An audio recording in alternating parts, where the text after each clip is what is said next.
Moonlighter 2 might be the only game where losing all your loot still somehow feels somewhat comforting. Hey everyone, Kurosh here. I've been playing Moonlighter 2 The Endless Vault in early access, and while I was digging through some of the dungeons and rearranging my loot in my backpack, like a stressed out Tetris champ that I am, one question kind of kept circling back in my head. Can a game feel cozy even though it's built on tension? Because Moonlighter 2 does something a little unusual. It's chill. It's also a game where one wrong decision can cost you everything you just earned on a run. So today, I want to explore that tension between comfort and challenge, and whether Moonlighter 2, The Endless Vault, actually pulls that off. To answer the question, we first have to look at kind of the foundation. Let's lay the groundwork, right? Moonlighter 2 takes the core loop of the original, dungeon crawling by night, shopkeeping by day. That was the established kind of parameter of the framework. It's so much of what the original was. It's just enhanced in all the right ways and built on in all the right ways. What it took in its art style, it maintains but transforms into a bit of a isometric 3D kind of art stylistic upgrade. The faces are still familiar. You see a lot of people in the town that you inhabit, and then you kind of recollect and everything to be familiar folks from the first one. And if it's the first time seeing it too, they're pretty welcoming and you'll be introduced to them still. It's all inviting. It's very handcrafted, it's soft around the edges, it's very lo-fi.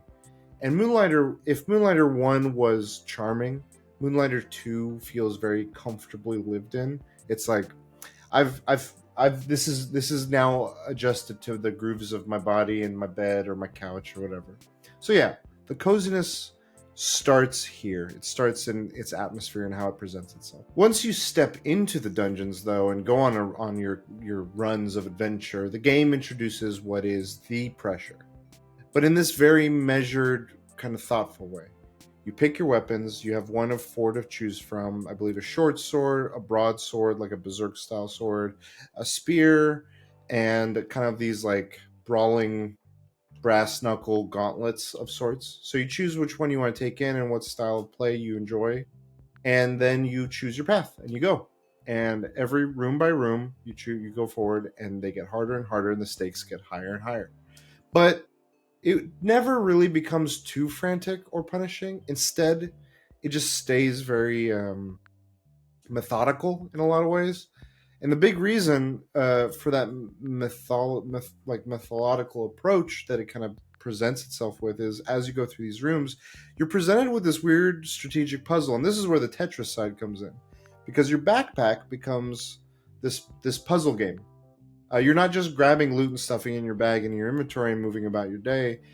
Where you're placing it, how you're arranging it, what you're putting it next to, and the sequence in which you put the loot in your bag can impact them for better or worse. You can put a piece next to another. It will burn that first piece, and that burn might amplify for every burnt piece that it does get. It will amplify the one you just put in, and its value will raise.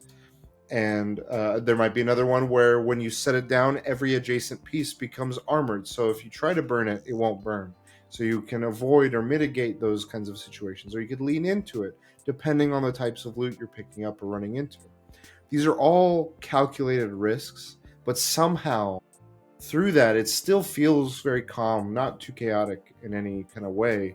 You get to choose how you interact with it. You're not at the mercy of just, hey, take it, or you have to take it. You can leave loot behind if it's not fitting the vibe of your bag.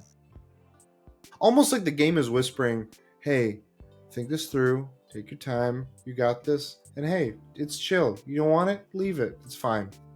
And this is kind of where that tension and coziness starts to begin to coexist instead of clash. Combat, I'd say, is where most roguelikes of this sort in style and play spike your heart rate, right? So you got like the Hades games, you have Binding of Isaacs, you got your Dead Cells, you have so many games that are roguelike and roguelike. I know that that's a distinguishing measure, but you understand what I'm saying when I'm referring to the combat of those games. The enemies escalate, the rooms get more and more dense, and the combat can get nuts. But in here, combat still feels grounded and steady. It's just like a flow state, man. And honestly, one of the reasons for that is the vibe it sets, the tone it sets. And that's in big part by my main man, my favorite boy from the Silk Song Lands and the Hollow Knight Lords, Christopher Larkin. Provided the composition. He composed the music for the soundtrack, and it's really the glue, I think, that holds it all together and sets that added piece of tone to this lo-fi environment that they're setting, right? His work kind of gives everything a bit of emotional padding. The town themes, they feel warm. The dungeon themes feel mysterious when you're not interacting with combat, but once the combat hits, things ramp up without getting like chaotic doom levels of craziness. It's this musical kind of continuity that cushions the edges of that difficulty curve and kind of ebbs and flows with you. And so it's a bit of a surprising harmony, right? There's a pressure without so much of a panic. And so if Moonlighter 2 does push your stress levels in any way, it's really the extraction like decision making. And I use the word extraction because there's just some games right now that are on our mind with extraction type of games. I don't know what they could be. Check out some of my other videos, you might know. But going back to Moonlighter 2, when you're mid-run, your backpack's full, right? You're filled up with good loot. You're low on potions. The run's just getting tighter and tighter. The stakes are getting higher and higher. One mistake and you lose it all, right? And you think, do I keep pushing to one more room, or I have an out? And that's kind of where this game does something. It breaks that cycle of what you're so used to, where you're committed until you fail, and then that's where you have to learn and not fail again. Moonlighter 2 offers you kind of this pendant item that at any point on a run, you can hit evac, you can hit the teleport back to home, and it doesn't break the cozy vibe. The game doesn't judge you, it doesn't shame you for bailing early, it doesn't punish experimentation. If you want to just do short runs and just burst in and out, you won't get as much good loot, but you'll get a lot of loot and you'll get home safely. And so when you make these choices of whether you want to push further or just call it a day and be like, no, this was a good venture, this is what I'll call it, it is your choice. It's not as much of a gamble that the game is forcing you to take. And that's kind of where the tension enhances the coziness instead of fighting it in a lot of ways. And so after all that, you go home, right? You go back to your shop, and you think you're like, okay, get back to the next run. No. This is where the other part of the game kind of becomes into play. For those unfamiliar with the franchise or the series, the prior game and now this one keeps that formula of you get your loot. The loot now is for your shop to then sell, and you pick the prices, you gauge what does and doesn't work. They have this interesting system now where you set your items down and you gauge prices, and you have 4 kind of emote levels. Outrageous pricing, I refuse to buy. Begrudgingly purchase, this is okay, I'm good with it. This is a steal, you're selling this at undervalue, and you have to gauge what those prices are. And so selling the relics is a bit of that kind of fun puzzle game as well, with a little bit of a Sims aspect to it. And as you do more and more sales, you unlock more and more bonuses, and the money that you make off of these relics then go back to funding either upgrades to your shop or to your weapons or to your gear or to aspects of the town or the story itself. Moonlighter 2 really lets you recover emotionally while from the tension and the excitement of that run, and kind of lets you chill in the home, but still feels like you're engaging with the game. It's a lull without being a lull. And this cycle of tension, calm, is what makes that atmosphere even more intentional in a lot of ways. It's not so contradictory. It's not resisting you, it's not fighting you, it's just kind of going, like I said, you're going with the flow. And there's only one time the framing question falters, and that's kind of in the early game pacing. I think right after the tutorial and you kind of get your feet wet with what the game opens up with. After that, there's a brief period of time, I think, that it just becomes a bit unclear and obscure in a lot of ways. There's a lot of currencies just thrown at you that you have to engage with, and this money is different from this funding, which then buys that, which buys this. The upgrade paths, you're not clear what you should really be mainlining or deviating from. Do I just save all my things for the main story, or do I little by little work on upgrades, or what's the long-term goals? It wasn't 100% clear for a little bit of that time, but I just kind of powered through and played, and eventually I got to a point where it started to really indicate aspects of that. And I think that that window could be better tuned. The good news is it feels like this is the type of thing that early access really lends itself to. These types of issues where you can tweak damage and you can tweak values and you can tweak information provided in UI and various other things.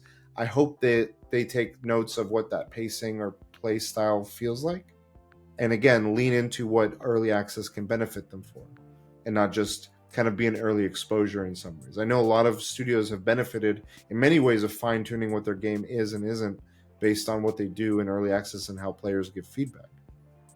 So with that said, returning to the question, can a game still feel cozy even when the roguelike tension baked into every run? For Moonlighter 2, yeah, yeah, absolutely.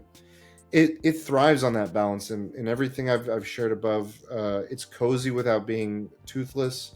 It's challenging without being frantic. It's thoughtful without being slow, and it's all just fits together in this nice, just vibe. And you can just chill, and you can sit back, have your cat sit on your lap, and just chill. Watch, put some anime on or some good music, and do run after run and shop after shop.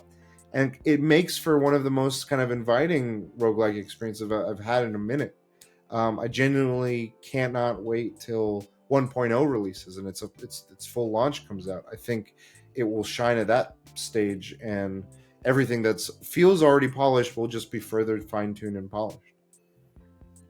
And so that's it for this one. I hope you enjoyed my video. Feel free to leave a like, subscribe, drop a comment telling me your favorite cozy, stress-free kind of game. What do you lean into? What's your vibe? What's your space? What do you do? How do you enjoy it? And are you planning to play Moonlighter 2 in early access or in 1.0? Let me know. And I've been Karosh. Until next time, we'll catch you on the next save point.